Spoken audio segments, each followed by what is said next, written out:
अस्सलाम वालेकुम, welcome back. Last lecture में हम लोगों ने की थी classification on the basis of function. अभी हम लोगों ने करनी है classification on the basis of name of substrate. मैं ये लास्ट लेक्चर में करवा दी थी, बट मुझे लगा ये अगेन इसके अंदर मज़ीद डिटेल्स होंगे और ये लंबा टॉपिक होगा तो वीडियो बहुत लंबी हो जाएगी। बट ऐसा नहीं है, बहुत ही ज़्यादा, सिर्फ इसके बारे में 3 लाइन्स ही लिखी हुई हैं। अगर मुझे पता होता तो मैं लास्ट लेक्चर में ही करवा देती। खैर, enzymes can also be classified on the basis of name of substrate on which they use। ये बात हम लोग पढ़ चुके हैं, शुरू में ही हम लोगों ने पढ़ी थी जब हम लोगों ने नॉमेनक्लेचर स्टार्ट किया था कि एंजाइम्स को या तो अकॉर्डिंग टू देयर फंक्शन हम नेमिंग करते हैं उनकी, या तो फिर हम अकॉर्डिंग टू ये भी हम देखते हैं कि वो किस तरह के सबस्ट्रेट के ऊपर या किस सबस्ट्रेट के ऊपर अपना फंक्शन परफॉर्म कर रहे हैं। उस सबस्ट्रेट के नेम के एंड में ASA यूज़ करके भी हम इसकी नेमिंग करते हैं या इसकी क्लासिफिकेशन करते हैं। सो उसके अकॉर्डिंग इसके नेम्स की कुछ एग्जांपल्स आप लोगों को दी हुई है। प्रोटीएस ऐसा एंजाइम है जो ब्रेक करवाता है प्रोटीन को। तो प्रोटीन के बेसिस पर इसका नाम रखा गया है प्रोटीएस। प्रोटीन का आखिर में IN हटाकर ASE लगा दिया गया है। तो प्रोटीन सबस्ट्रेट है जिसके ऊपर ये एंजाइम काम कर रहा है। प्रोटीन सबस्ट्रेट है और प्रोटीन के नेम के एंड में ASE लगाकर, प्रोटीन सबस्ट्रेट के नेम के एंड में ASE लगाकर इसका नाम रख दिया गया है। इसकी नेमिंग इस तरीके से की गई है। तो इस क्लासिफिकेशन में हम लोग इस तरह के सारे एंजाइम्स पढ़ेंगे, जिनमें से फर्स्ट एग्जाम्पल थे हमारे पास प्रोटीएस, जो क्या कर रहा है, प्रोटीन को ब्रेक कर रहा है अमीनो एसिड्स में। ज़ाहिर है प्रोटीन अमीनो एसिड से मिलकर बनता है, तो प्रोटीन ब्रेक भी अमीनो एसिड्स में होगा। नेक्स्ट एग्जांपल है लाइपेस एंजाइम क्या कर रहा है, ये लिपिड की हाइड्रोलाइसिस करवा रहा है। हाइड्रोलाइसिस का मतलब अभी हम लोग ऊपर डिटेल में पढ़ के आए हैं। By adding water break down करवाएगा लिपिड की, अच्छा जी, लाइपेस हो गया। फिर उसके बाद अमाइलेस क्या कराएगा, अमाइलोस की ब्रेकिंग कराएगा। न्यूक्लिक एसिड के ऊपर काम करेगा। और डायस्टेस एंजाइम स्टार्च के ऊपर काम करेगा।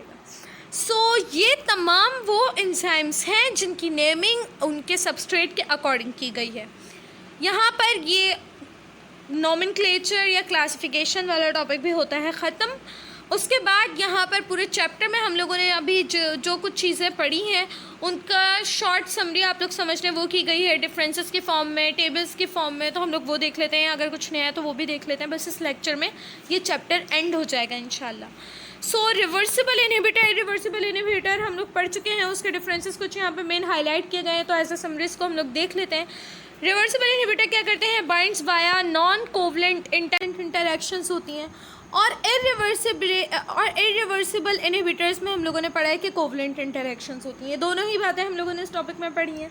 फिर रिवर्सिबल इनहिबिटर्स क्या करते हैं, do not perform any chemical changes. जाहिर है जब इनमें नॉन कोवलेंट इंटरैक्शंस होती हैं, ये केमिकली मतलब है कि केमिकल चेंजेस नहीं लेकर आते, केमिकली यानी कि परमानेंट चेंजेस नहीं लेकर आते। ठीक है, अगर केमिकल चेंजेस आ जाएंगे किसी चीज़ में तो वो परमानेंट हो जाएगा, फिर वो वापस से रिवर्स नहीं हो सकता। तो इसलिए ये केमिकल चेंजेस नहीं लेकर आते, केमिकली एक्ट नहीं करते, इसलिए ये रिवर्सिबल है। इजीली वापस से अपनी ओरिजिनल स्टेट में कोई भी एंजाइम आ सकता है। और इरिवर्सिबल में क्योंकि परमानेंट होता है, तो ये inhibitor binds to the substrate से बाइंड होने के बाद क्या करता है, prevents catalytic activity of the enzyme, उसकी कैटालाइटिक एक्टिविटी को प्रिवेंट कर देता है। और ये केमिकली चेंज करता है उसको कोवलेंट बॉन्ड के थ्रू, कोवलेंट इंटरैक्शंस के थ्रू केमिकली चेंज कर देता है और परमानेंट चेंज कर देता है। ठीक है, परमानेंटली इनहिबिट कर देता है, इसलिए इरिवर्सिबल इनहिबिटर है। फिर उसके बाद कैन बी रिवर्स्ड। ज़ाहिर है रिवर्सिबल इनहिबिटर रिवर्स हो सकता है, वापस से अपने ओरिजिनल स्टेट में आ सकता है। As there is no bonding between the inhibitor and the substrate, क्योंकि इनहिबिटर और सबस्ट्रेट के दरमियान कोई केमिकल बॉन्डिंग नहीं है कि जिसकी वजह से वापस से ठीक ना हो सके, वापस से रिमूव ना हो सके, इसलिए ईजिली वापस से रिवर्स हो जाता है। जबकि irreversibly is due to strong covalent bonding, ये वापस से नहीं ठीक हो सकता, वापस अपने ओरिजिनल स्टेट में नहीं आ सकता, क्योंकि इसमें केमिकल चेंजेस हो जाती हैं, कोवलेंट बॉन्डिंग हो जाती है और ये परमानेंट होती है। देन हम लोगों ने पढ़ा था कॉम्पिटिटिव और नॉन कॉम्पिटिटिव, उन दोनों के डिफरेंसेस भी जल्दी से देख लेते हैं। कॉम्पिटिटिव की एग्जांपल, अच्छा एग्जांपल वहाँ पर नहीं थी तो एग्जांपल आप लोगों को यहाँ पर दी थी, इसको याद कर लें। Succinate dehydrogenase is inhibited by malonate enzyme है जो सक्सिनेट डिहाइड्रोजिनेस एंजाइम के थ्रू देखिए अगेन इसके एंड में क्या है, ASE। सो ये सक्सिनेट डिहाइड्रोजिनेज एंजाइम के थ्रू इनहिबिट किया जाता है, और ये एग्जाम्पल है कॉम्पिटिटिव इनहिबिशन की, क्योंकि ये इनहिबिशन कॉम्पिटिटिव इनहिबिटर करवाता है। और फिर उसके बाद कॉम्पिटिटिव क्या होता है, नॉन कॉम्पिटिटिव क्या होता है, इन डिटेल हम लोग एंजाइम, इससे सेकंड लास्ट लेक्चर में, इस लेक्चर से पहले, एक लेक्चर से पहले वाले लेक्चर में हम लोगों ने एंजाइम इनहिबिशन के नाम से वो लेक्चर अपलोडेड है, आप लोग देख सकते हैं अगर नहीं देखा है तो। फिर उसके बाद नॉन कॉम्पिटिटिव इनहिबिशन में एग्जाम्पल है पायरुवेट काइनेस। पायरुवेट काइनेस किस एंजाइम से इनहिबिट होता है, pyruvate kinase is inhibited by alanine. चलें जी, फिर उसके बाद एग्जांपल्स तो याद करनी है। फिर उसके बाद हमारे पास है ये जो कॉम्पिटिटिव इनहिबिटर होता है, ये बाइंड होता है एक्टिव साइट पर। हाँ जी, हम लोगों ने पढ़ा था कंपटीशन ऐसे ही तो होता है, सबस्ट्रेट और एंजाइम के दरमियान कंपटीशन होता है, दोनों दिखने में सेम होते हैं, तो सबस्ट्रेट की जगह जाकर एंजाइम के साथ इनहिबिटर बाइंड हो जाता है उसके एक्टिव साइट के ऊपर। ये बात हम लोग पढ़ चुके हैं। फिर उसके बाद नॉन कॉम्पिटिटिव में inhibitor binds away from the active site. यहाँ पर नॉन कॉम्पिटिटिव में क्योंकि कॉम्पिटिशन ही नहीं है, दिखने में सेम भी नहीं है, तो वो एक्टिव साइट के ऊपर जाकर इनहिबिटर्स बाइंड नहीं होते, वो उसकी एलेस्ट्रिक साइट के ऊपर जाकर, यानी कि एक्टिव साइट के पीछे वाली साइड पर जाकर बाइंड होते हैं। फिर उसके बाद inhibitor does not change the shape of the active site. यहाँ पर क्योंकि वो एक्टिव साइट के साथ बाइंड हो गया है, तो वो उस एक्टिव साइट को ऑक्यूपाई कर लेगा, उस एक्टिव साइट को घेर लेगा, वहाँ पर सबस्ट्रेट को आकर कंबाइन नहीं होने देगा। तो इसका मतलब ये नहीं है वो बस उस जगह को ब्लॉक कर देगा, वो उसकी शेप को चेंज नहीं करेगा। जबकि ये क्या करते हैं, जब एलेस्ट्रिक साइट के ऊपर जाकर कंबाइन हो जाते हैं, एक्टिव साइट के ऊपर ये अटैक ही नहीं करते, तो फिर ये एलेस्ट्रिक साइट के ऊपर कंबाइन होने के बाद एक्टिव साइट की शेप को चेंज कर देते हैं। फिर उसके बाद कॉम्पिटिटिव इनहिबिशन में increase in substrate concentration reduces the effect. अगर सबस्ट्रेट कंसनट्रेशन बढ़ा दी जाए तो इनहिबिशन इफेक्ट को कम किया जा सकता है। क्या मतलब हुआ इस बात का, अगर सबस्ट्रेट, इनमें क्या होता है, बेसिकली कॉम्पिटिशन होता है, एंजाइम इनहिबिटर और सबस्ट्रेट दोनों दिखने में सेम होते हैं, जिनको जाकर एंजाइम के एक्टिव साइट के साथ बाइंड होना चाहिए। तो हम लोग ये कहते हैं इधर के अगर एंजाइम की कंसंट्रेशन ज़्यादा होती है, अगर एंजाइम इनहिबिटर की कंसंट्रेशन ज़्यादा होती है, तो जाकर वो जीत जाएगा और जाकर वो वहाँ पर अटैक कर लेगा एंजाइम के साथ, वो अटैच हो जाएगा। लेकिन अगर सबस्ट्रेट की कंसंट्रेशन ज़्यादा होगी तो एंजाइम इनहिबिटर नहीं जा पाएगा, सबस्ट्रेट जाकर अटैच हो पाएगा। तो अगर हम सबस्ट्रेट की कंसंट्रेशन को बढ़ा देंगे, जितना ज़्यादा से ज़्यादा हमारे पास सबस्ट्रेट होगा, तो वो इस इनहिबिटर को वहाँ पर जाने ही नहीं देगा। जब इनहिबिटर वहाँ पर जाएगा ही नहीं तो इनहिबिशन भी नहीं होगी। इस तरीके से हम सबस्ट्रेट की कंसंट्रेशन को बढ़ाकर इस इनहिबिशन को रिड्यूस कर सकते हैं। फिर उसके बाद यहाँ पर ये कंसंट्रेशन से बिल्कुल इंडिपेंडेंट होता है, हम कंसंट्रेशन को इंक्रीज़ करें, डिक्रीज़ करें, चाहे जो मर्ज़ी करें, ये इसके ऊपर कोई इफेक्ट नहीं होता। सो यहाँ पर हम लोगों ने कुछ चीज़ों के डिफरेंसेस देख लिए हैं, जिससे हमारा कॉन्सेप्ट मज़ीद क्लियर हो सके। फिर उसके बाद birds eye view of enzyme. चलो देखते हैं एंजाइम का एक शॉर्ट व्यू आपको यहाँ पर दिया हुआ है, एक समराइज्ड वे में आपको पूरा बर्ड्स आई व्यू मतलब यहाँ पर एक शॉर्ट समरी दी हुई है आपको पूरे एंजाइम चैप्टर की। तो यहाँ पर हम लोग क्या देख रहे हैं, एंजाइम्स बेसिकली ख़ुद क्या है, आर प्रोटीन्स। हम लोगों ने स्टार्ट में ही पढ़ा है कि एंजाइम्स प्रोटीन से बनते हैं, ठीक है। तो ये प्रोटीन्स हैं which function as biological catalyst. ये बात मैं बता चुकी हूँ, ये बायो कैटलिस्ट होते हैं, क्योंकि कैटलिस्ट के तौर पर ये हमारी बॉडी में काम करते हैं, इसलिए ये बायो कैटलिस्ट कहलाते हैं। देन फिर एंजाइम की प्रॉपर्टीज़ आ जाती हैं। एंजाइम की प्रॉपर्टीज़ में हम लोग क्या क्या देखते हैं, enzyme remain unchanged at the end of reaction.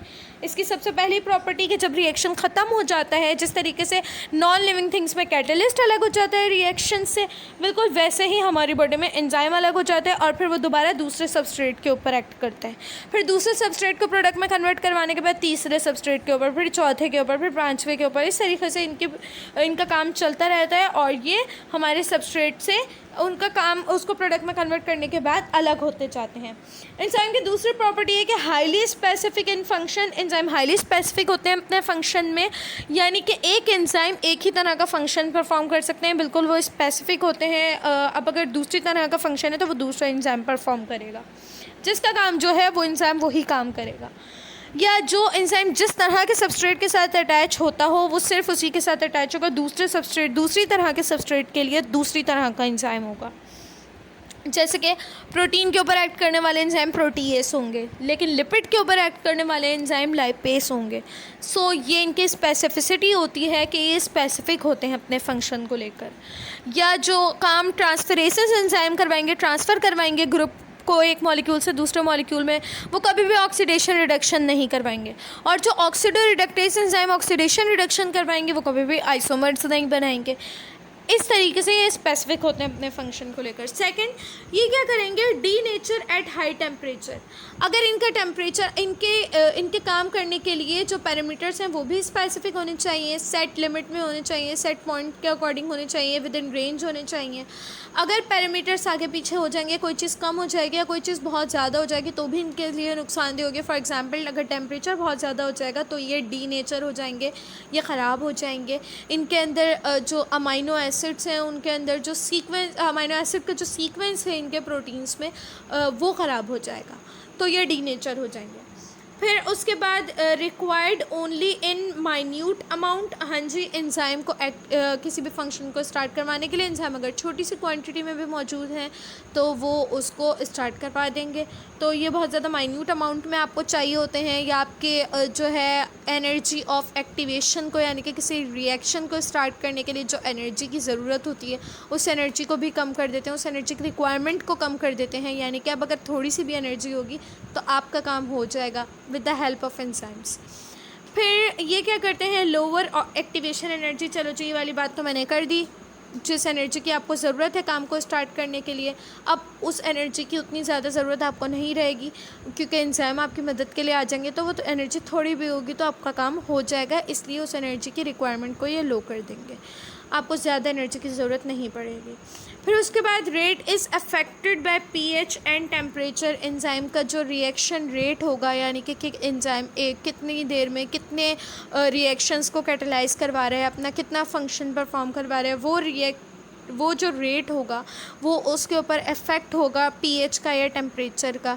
यानी कि अगर आप कोई चीज़ बहुत कम करते हो तो भी इफ़ेक्ट होगा, रेट कम हो जाएगा। कोई चीज़ अगर आप बहुत ज़्यादा करते हो तो भी इफ़ेक्ट होगा, ये रेट कम हो जाएगा या बिल्कुल ही स्टॉप हो जाएगा। सो ये सारी चीज़ें हम लोगों ने बहुत सारे फैक्टर्स पढ़े थे, इसके 5 या कुछ आई थिंक 5 फैक्टर्स हम लोगों ने पढ़े थे। Temperature, pH, enzyme concentration, substrate concentration, ये सारी चीज़ें जो इसके रेट को अफेक्ट करती हैं। सो ये सारी चीज़ें आ जाती हैं इसकी प्रॉपर्टीज़ में। देन थर्ड चीज़ है यहाँ पर इसके actions can be explained bye. Enzyme के एक्शन हम किन किन थ्योरीज़ के थ्रू एक्सप्लेन कर सकते हैं, ये 2 थ्योरीज़ भी हम लोगों ने इस चैप्टर में पढ़ी हैं, लॉक एंड की हाइपोथेसिस और इंड्यूस्ड फिट हाइपोथेसिस। ये भी लेक्चर्स आप लोगों के अपलोडेड हैं, अगर किसी ने नहीं लिए हैं तो वो जाकर ले सकते हैं। फिर उसके बाद लास्ट हमारे पास इंडस्ट्रियल एंजाइम्स। इंडस्ट्रियल एंजाइम्स क्या है, the commercial use of enzymes is increasing day by day. Commercial use मतलब इंडस्ट्रियल लेवल पर, हाई लेवल पर, एक ऐसे लेवल पर जो आप जो आपके लिए बेनिफिशेंट हो, जिससे आप बेनिफिट्स हासिल कर सको, बेनिफिशेंट होने के साथ साथ जो आपको मतलब पैसा भी दे, आपके इकनॉमी को भी इम्प्रूव करे।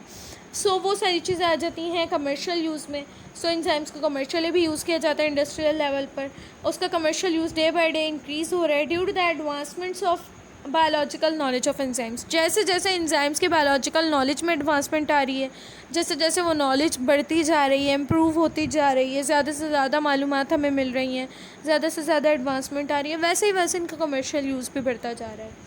The enzymes are used in variety of industries such as. Enzymes को बहुत सारे इंडस्ट्रीज़ में यूज़ किया जाता है, जैसे कि फार्मास्यूटिकल्स यानी कि फार्मेसी इंडस्ट्री, यानी कि जो ड्रग्स आपके बना रहे हैं, ड्रग्स यानी कि दवाइयाँ, वहाँ पर भी एंजाइम्स को यूज़ किया जा रहा है, एंजाइम्स की नॉलेज को यूज़ किया जा रहा है कमर्शियली। और केमिकल प्रोडक्शंस में, केमिकल्स को प्रोड्यूस करने के लिए एंजाइम्स को यूज़ किया जा रहा है। बायोफ्यूल्स में, फूड में, बेवरेजेस इंडस्ट्री में, हर जगह पर एंजाइम का रोल है। तो हर जगह पर इन इंडस्ट्री में और कंज्यूमर प्रोडक्ट्स में, जैसे कि laundry detergents, products of cosmetics, meat tenderisers etcetera. Meat tenderisers गोश्त को गलाने वाले, सॉफ्ट करने वाले। कॉस्मेटिक्स हमारे जो प्रोडक्ट्स हैं वो भी क्योंकि हमारी स्किन के ऊपर अप्लाई होने होते हैं, सो उसके लिए भी स्पेसिफिक एंजाइम्स की ज़रूरत पड़ती है। Detergents, laundry detergents, soaps, detergents, ये जो चीज़ें आ जाती हैं हमारी। और ये सारी चीज़ें कौन सी थी, कॉस्मेटिक्स, डिटर्जेंट्स और टेंडराइजर्स, ये कंज्यूमर प्रोडक्ट्स थी। उसके अलावा जो फूड एंड बेवरेजेस इंडस्ट्रीज़ हो गई, जो पैक्ड फूड जो प्रोड्यूस कर रही हैं, मिल्क पैक्स हो गए, मीट के पैक्स हो गए, इस तरीके से जो फूड एंड बेवरेजेस इंडस्ट्री है, या जो जूसेस हो गए, जो हमारे पास जूसेस आते हैं, जो कैंस होते हैं जूस के, सॉफ्ट ड्रिंक्स के, वो, और जो फ्यूल्स होता है पेट्रोल गैस वगैरह, ये सारी चीज़ें। तो यहाँ हर जगह पर एंजाइम का कमर्शियल यूज़ है। इन तमाम फैक्ट्रीज़ में एंजाइम कमर्शियली बेनिफिशियल हैं, उनकी नॉलेज बेनिफिशेंट है। सो यहाँ पर आप लोगों का वाला पूरा चैप्टर एंड होता है। और जो बच्चे और ज़्यादा अच्छी तैयारी करना चाहते हैं तो वो ये जो पूरी समरी आप लोगों को दी हुई है, इसमें भी बहुत ज़्यादा इम्पॉर्टेंट नॉलेज होती है, जो ज़रूरी नहीं है कि सिर्फ आप लोगों के एमसीक्यूज़ के लिए बेनिफिशेंट हो, ये साथ साथ आप लोगों की नॉलेज को भी इंक्रीज़ कर सकती है। सो ज़रूरी नहीं है कि ये पेपर में आए, बट यहाँ से अगर आप लोग पढ़ लेंगे तो आप लोगों की नॉलेज इन्हेंस होगी, और ज़्यादा समराइज्ड चीज़ें आप लोगों को क्लियर होंगी, आप लोगों के कॉन्सेप्ट्स और ज़्यादा क्लियर होंगे, आप लोगों की नॉलेज में इजाफा होगा। सो अगर इसको कोई पढ़ना चाहे तो वो पढ़ें, और अगर इसमें से कोई बात ना समझ में आए पूरे चैप्टर में, अगर मैं पूरे चैप्टर कंप्लीट करवा चुकी हूँ, अगर इस पूरे चैप्टर में कहीं पर भी कन्फ्यूजन है या समरी के किसी पॉइंट में कहीं पर भी कन्फ्यूजन है तो आप लोग मुझसे पूछ सकते हैं, और फिर इंशाल्लाह जल्दी स्टार्ट करेंगे कोई न्यू चैप्टर। तब तक के लिए अल्लाह हाफ़िज़।